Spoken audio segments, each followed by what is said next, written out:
ஒரு புது உச்சத்துக்கு சென்று கொண்டிருக்கிறது இஸ்ரேல் ஈரான் போர். பதிலடியாக இஸ்ரேல் இன்னும் சில நாட்களில் ஈரானை தாக்கக்கூடும் என்று தகவல் அதை அறிவிக்கவும் செய்திருக்கிறது.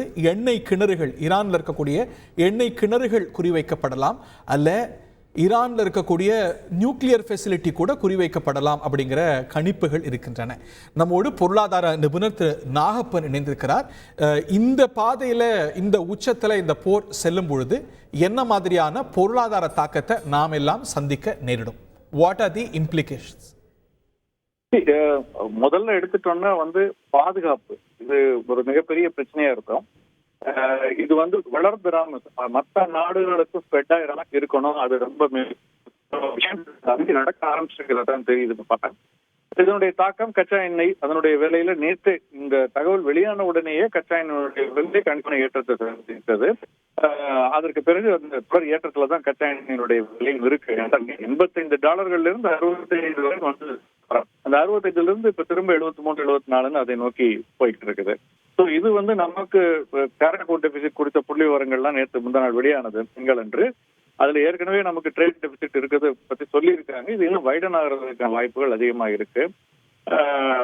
ஒட்டு மொத்தத்துல பார்த்தோம்னா இது பொருளாதாரம், சர்வதேச பொருளாதாரத்துக்கும் சரி இந்திய பொருளாதாரத்துக்கும் ஒரு நல்ல விஷயம் அல்ல, தற்காலிகமானதா இருக்கும்னு நம்ம நம்பணும். ஏன்னா good science should ultimately good science should provide and somebody should interfere and ஒரு பீஸ் ஒரு ரிட்டர்ன் டு நார்மல்சி வரதுக்கான வாய்ப்புகள் அதிகமா இருக்கிறதான் நான் நினைக்கிறேன்.